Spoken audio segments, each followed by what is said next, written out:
CPR की प्रक्रिया। सबसे पहले मरीज को किसी सुरक्षित जगह पर समतल या फ्लैट सतह पर लिटाएं।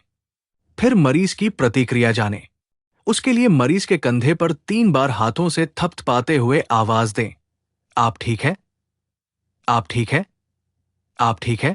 अगर कोई प्रतिक्रिया नहीं है तो अगले स्टेप पर जाएं। अब मरीज के पास आकर अपने घुटनों और पंजों के बल पर बैठें।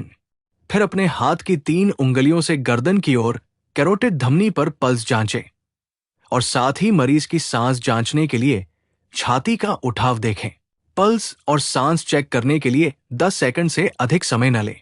अगर पल्स अनुपस्थित है और सांस नहीं आ रही है तो तुरंत 200 नंबर पर कोड ब्लू घोषित करें या किसी अन्य स्टाफ को करने के लिए कहें और तुरंत चेस्ट कॉम्प्रेशन शुरू करें। चेस्ट कॉम्प्रेशन के लिए अपनी एक हथेली को दोनों निप्पल के बीच में रखें और दूसरी हथेली उसके ऊपर रखें।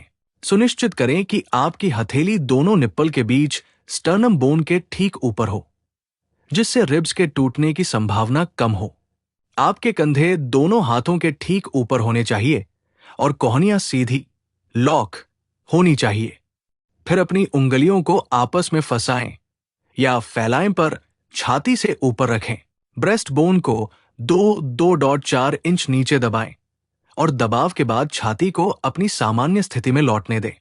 यह सुनिश्चित करें कि छाती पूरी तरह ऊपर उठे। सीपीआर के दौरान ध्यान रखने योग्य बातें। 1. छाती के दबाव की दर 100-120 प्रति मिनट रहनी चाहिए। 2. छाती को लगभग 2.4 इंच नीचे दबाना चाहिए। 3. सीपीआर के दौरान रुकावट का अधिकतम समय 10 सेकंड से ज्यादा नहीं होना चाहिए। 4. हर दबाव के बाद छाती को सामान्य स्थिति में लौटना चाहिए। Ambu bag. ये एक फेस मास्क और अम्बू बैग है। इस मास्क को मरीज के चेहरे पर लगाया जाता है तथा ये बैग सांस देने के समय दबाया जाता है। यदि आपके पास ऑक्सीजन उपलब्ध है तो ऑक्सीजन की नली को बैग से इस जगह पर जोड़ दें।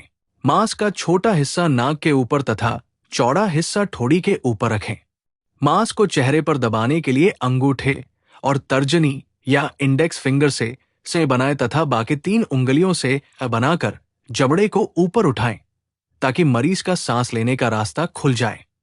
ये सुनिश्चित करें कि आपके द्वारा दी गई सांस मास्क के साइड से रिसाव न हो या बाहर न निकले। अपने दूसरे हाथ से बैग को दबाएं तथा 1 सेकंड में एक सांस दें। प्रत्येक सांस देने के बाद ध्यान दें कि मरीज की छाती ऊपर उठे। चेस्ट कंप्रेशन और श्वास देने का अनुपात 30:2 होना चाहिए। हर 30:2 की 5 साइकिल के बाद यानी 2 मिनट के बाद पल्स जांचें और अपनी जगह आपस में बदलें।